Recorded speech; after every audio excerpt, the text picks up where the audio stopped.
जय श्री राधे कृष्णा। ओम नमो भगवते वासुदेवाय नमः।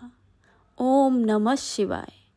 आप सभी को देवशयनी एकादशी की बहुत बहुत शुभकामनाएं।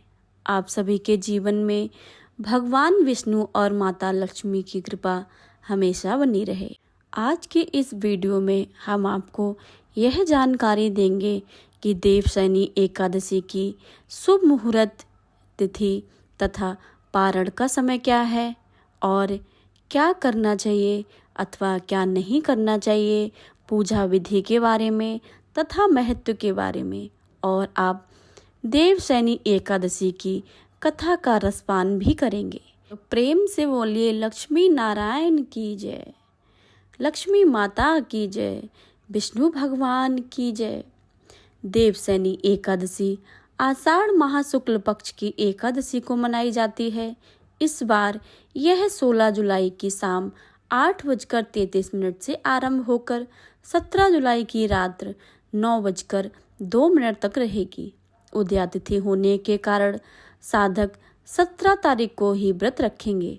इसके साथ देव 4 माह के लिए विश्राम के लिए चले जाएंगे और सभी मांगलिक कार्यों पर 4 माह के लिए रोक लग जाएगी।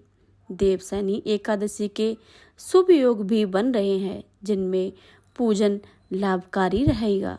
सनातन धर्म में एकादशी व्रत का विशेष महत्व है। एकादशी व्रत के दिन जगत के पालनहार भगवान विष्णु की पूजा विधि विधान से की जाती है। मान्यता है कि जो लोग इस दिन भगवान विष्णु की पूजा सच्चे मन से करते हैं, उनकी सारी मनोकामना पूर्ण हो जाती है।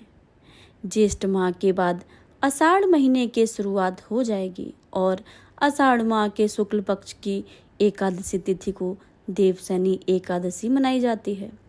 धार्मिक मान्यताओं के अनुसार देवशयनी एकादशी के दिन से ही भगवान विष्णु 4 महीने के लिए क्षीर सागर में शयन करने चले जाते हैं और 4 महीने के बाद कार्तिक माह के शुक्ल पक्ष की एकादशी तिथि के दिन निद्रा से बाहर आते हैं।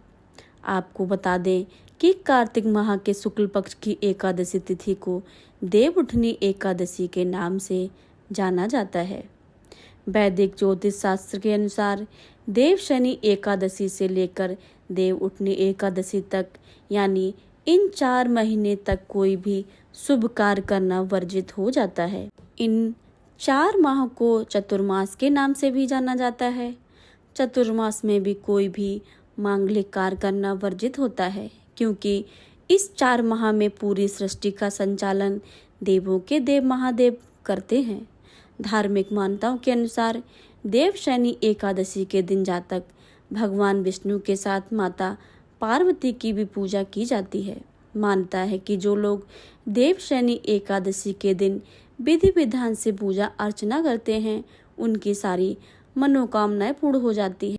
देवशयनी एकादशी के पारण का शुभ मुहूर्त जो लोग 17 जुलाई को व्रत रखेंगे, वे अगले दिन यानी 18 जुलाई को सुबह 5:35 से लेकर सुबह 8:20 के बीच पारण कर सकते हैं। देवशयनी एकादशी के पारण के दिन जरूरतमंदों को दान करना चाहिए, साथ ही भोजन भी कराना चाहिए। उसके बाद व्रत खोलते हैं तो दोगुना फल की प्राप्ति होती है।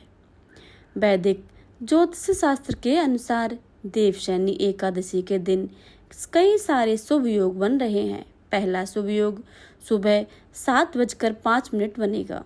17 जुलाई को सुबह 7:05 के बाद शुक्ल योग बनेगा। शुक्ल योग अगले दिन यानी 18 जुलाई को सुबह 6:13 पर समाप्त होगा। देवशयनी एकादशी के दिन सर्वार्थ सिद्ध योग और अमृत योग सिद्ध योग बनेगा।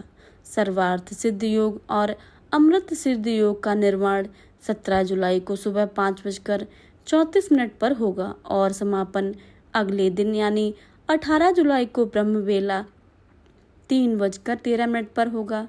आइए जानते हैं देवशयनी एकादशी के दिन क्या करें और क्या ना करें। वैदिक शास्त्रों के अनुसार देवशयनी एकादशी के दिन शाम के समय तुलसी के पत्तों की माला बनाकर श्री हरि भगवान विष्णु को अर्पित करें। देवशयनी एकादशी के अगले दिन उस तुलसी माला की मुख्य द्वार पर लटका दें। मानता है कि ऐसा करने से घर के सभी प्रकार के वास्तु दोष मुक्त हो जाते हैं, साथ ही घर में धन आगमन का स्रोत बनते हैं। ज्योतिष के अनुसार देवशयनी एकादशी के दिन जुआ खेलने से बचना चाहिए। जो व्यक्ति एकादशी के दिन जुआ खेलता है उसका कुटुंब नष्ट हो जाता है, क्योंकि जिस स्थान पर जुआ खेला जाता है उस स्थान पर अधर्म का राज का वास होता है।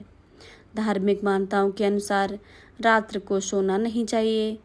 मानता है कि एकादशी के दिन पूरी रात जागकर भगवान विष्णु की भक्ति करनी चाहिए। ऐसा करने से भगवान विष्णु और माता लक्ष्मी का आशीर्वाद मिलता है।